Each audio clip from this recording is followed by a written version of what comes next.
Banyak perubahan terjadi beberapa tahun terakhir berkaitan dengan pola penunjukan pelatih. Klub-klub semakin kesulitan untuk mempertahankan satu manajer untuk jangka panjang. Menemukan manajer yang tepat adalah pekerjaan yang sangat sulit untuk klub manapun. Jangan berharap lagi ada figur Sir Alex Ferguson, Arsene Wenger yang bekerja puluhan tahun di satu klub. Ada berbagai macam masalah, mulai dari filosofi manajer yang tidak sesuai dengan pemilik klub berharap langsung berprestasi di tahun pertama, dan lain sebagainya. Banyak pula pemain legendaris yang beralih menjadi pelatih di klub yang membesarkan namanya. Berikut Bolana sampaikan pemain sepak bola yang menjadi manajer sukses di klub tempat mereka bermain dulu. Carlo Ancelotti. Carlo Ancelotti adalah pemain legendaris yang dulunya adalah gelandang yang kuat, tenang, dan kreatif. Dia bukan pemain paling kurus atau paling atletis, tetapi dia mengimbangi dengan keuletan dan gaya meledak-ledak. Ancelotti bisa bermain sebagai gelandang serang atau mengambil peran yang lebih luas di sayap, dan dia mampu memberikan hasil dari mana saja di lapangan berkat keserbagunaannya. Dia juga dikreditkan karena membimbing orang-orang seperti Albertini dan Pirlo di AC Milan. Ancelotti awalnya dikenal sebagai nahkoda di AC Milan sebelum kemudian melatih Chelsea, Real Madrid, Bayern Munich, Napoli, dan Everton. Dari tahun 2001 hingga 2009, ia menghabiskan 8 tahun mengelola AC Milan. Dia juga sangat sukses di bekas klubnya. Ancelotti memenangkan 2 gelar Liga Champions, 1 Serie A, 2 Piala Super UEFA, 1 Coppa Italia, 1 Super Coppa Italiana, dan 1 Piala Dunia antar klub FIFA bersama Rossoneri. Orang Italia itu masih dianggap sebagai salah satu pelatih elit bahkan sampai sekarang.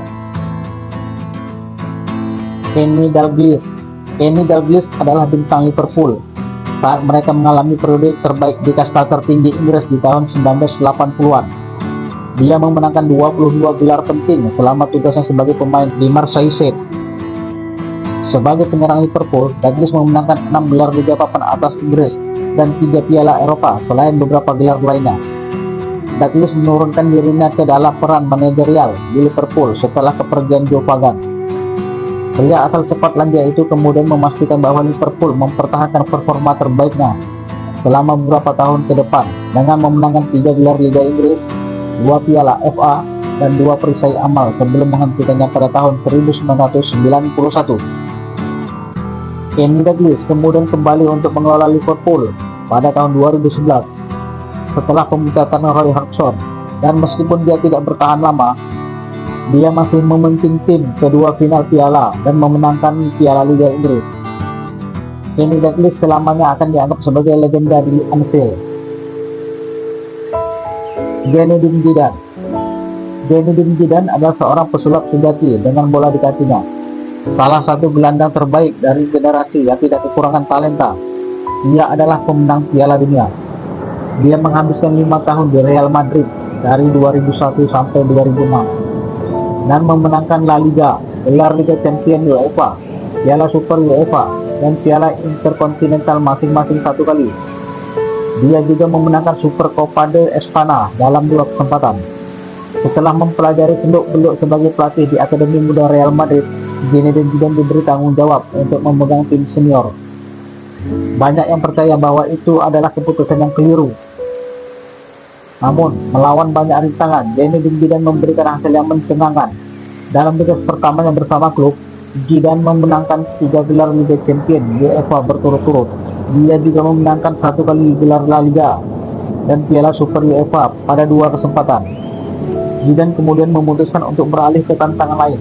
Namun, ia kembali ke klub tersebut setelah keputusan Los Blancos menunjuk Lopetegui tidak membuahkan hasil. Hijau kembali memenangkan gelar La Liga. Selain itu, dia juga memenangkan Super Copa de Espana dan sudah dianggap sebagai salah satu manajer sepak bola modern terhebat.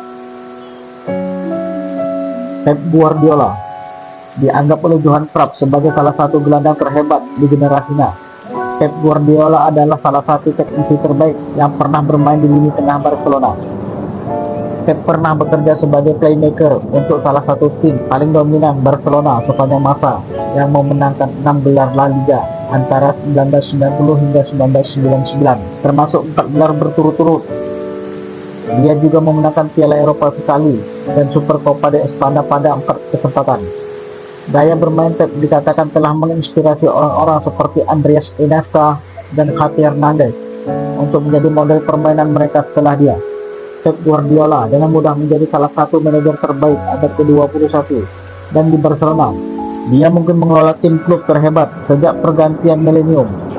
Pep Guardiola bertanggung jawab atas tim Barcelona dari tahun 2008 hingga 2012 dan dia memenangkan La Liga pada 3 kesempatan selain memenangkan 2 gelar Liga Champions UEFA, 3 Supercopa de España, 2 Piala Super Eropa dan 2 Piala Dunia antar klub FIFA.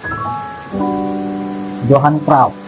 Johan Cruyff adalah seorang jenius dan prestasinya yang luar biasa baik sebagai pemain maupun sebagai manajer. Dia adalah salah satu permata langka yang telah mendapat banyak pujian dengan mengubah cara permainan itu dimainkan. Cruyff adalah orang yang membuat La Masia, akademi sepak bola terkenal yang menghasilkan legenda permainan seperti Xavi Hernandez, Iniesta, dan Messi.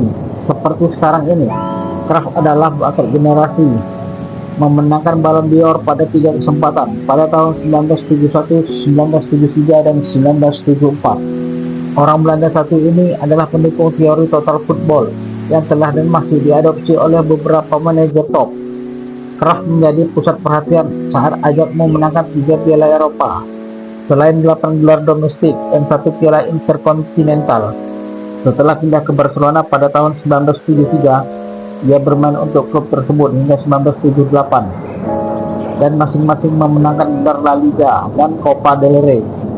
Setelah pensiun sebagai pemain pada tahun 1984, Cruyff kembali ke klub lamanya dalam kapasitas manajerial. Dia memenangkan 11 gelar dalam 8 tahun di Barcelona, yang termasuk 4 gelar La Liga berturut-turut dan 1 Liga Champions UEFA.